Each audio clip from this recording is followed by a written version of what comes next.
political affairs. Well, to shed more light on this, we have the pleasure to have with us over the phone our dear guest, Mr. Abdel Rahman, journalist and political analyst. Good afternoon, sir. Well, good afternoon to you. Hello to you and distinguished viewers. Thank you so much. Mr. Abdel Rahman, now how do you see the importance of the meeting that took place in Cairo between Foreign Minister Sameh Shoukry and his Cypriot counterpart? Well, I believe this is a very important meeting in the time being. Discuss the mutual interests that gather the two countries, and I believe the economical files and the political files and especially the Gaza file will be on the table of the negotiations. I believe we also hope that we expand our economical cooperation to the highest level and even more than we have already accomplished before. Yes. Mr. Abdurrahman, of course, Gaza file is high on the agenda of the talks, but both top diplomats have agreed on the necessity of a ceasefire in Gaza. How do you see the importance of Egypt and Cyprus having the same stance towards the file of Gaza Strip? Not just since the beginning of the crisis, but even long before this, we had almost the same common understanding and the same situation towards the Arabic right, the occupied land, along with other files. Together we have this mutual horizon of seeing the international codes and the international files. Yes. Of course, with the mutual understanding and with the solid situations with our associates in the Mediterranean region, we need more pushing forward the efforts to stop the U.S. aggression and to expand the isolation that Israel is suffering right now, and we seek more isolation for the U.S. existence, which is not just by the regime around it, but almost most of the nations around the world. Yes. Yes. Also, during the meeting, there was signing of agreements and memorandum of understandings regarding the Egyptian labor in Cyprus. So how do you see the importance of this, or how did you follow this? I believe that the world Egyptians are living in Cyprus, and the investors and citizens from Cyprus living here in Egypt, we have this neighborhood close ties. Historically, we're talking about Cyprus was under the Egyptian rulership since thousands of years, and now we are two states together as friendly nations, and we have even common roots in some of the time.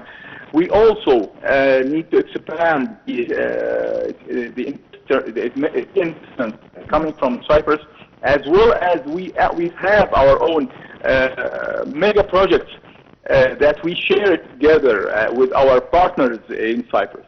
Yes. Also, both sides, the top diplomats, have also discussed the cooperation in the field of energy, which is a very important file also. Well, of course, the energy file is on top-notch negotiation file. We have already established a strong base of relations with Cyprus, and we both benefit from this relations. Yes. Economically, and of course to expand for the exploring for more gas and wells in the Mediterranean, we need to seek more together, and we already have our own book. We're determined throughout our friends in Greece and Cyprus. We need to expand and explore more for the good for the three nations, Egypt and Cyprus and Greece. Yes. Also, both top diplomats discussed the strategic partnerships that is binding the two countries. If you could elaborate on this point, please. Well, we have this strategic relations as we are neighbors. We are strongly tied as two nations, as two countries. We expect more. We expect more opening gates from Cyprus to the investors from Egypt, as well as we expect more investment in Egypt from Cyprus. Yes, yes.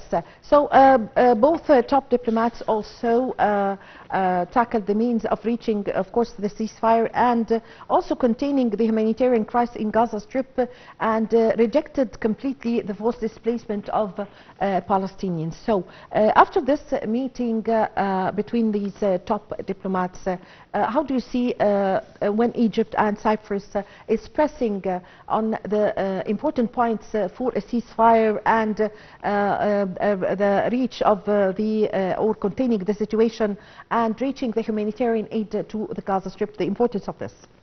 Well, Egypt didn't save an effort for one moment with our associates in the region, including Cyprus, to stop the bloodshed in Gaza Strip and to stop to put an end to the Zionist aggression. And we will find a way throughout our negotiations, throughout our own soft powers, throughout our hidden cards that we can use and use them to stop the aggression.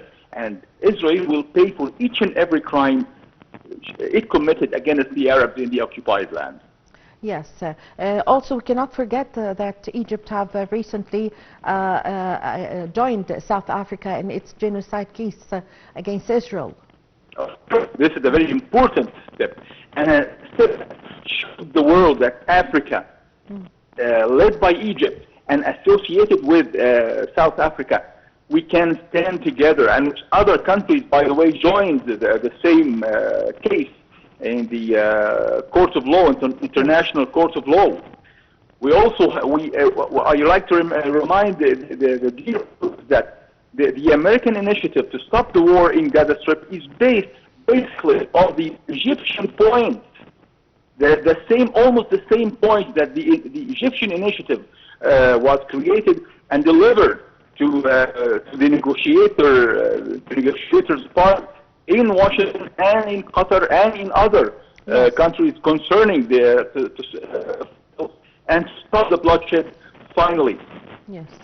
Yes, of course, Egypt is pressing and is a very important, a major mediator concerning the mediation that is taking place between Egypt, Qatar, and the United States in order to put an end to the suffering of the Palestinians. That is, of course, very clear.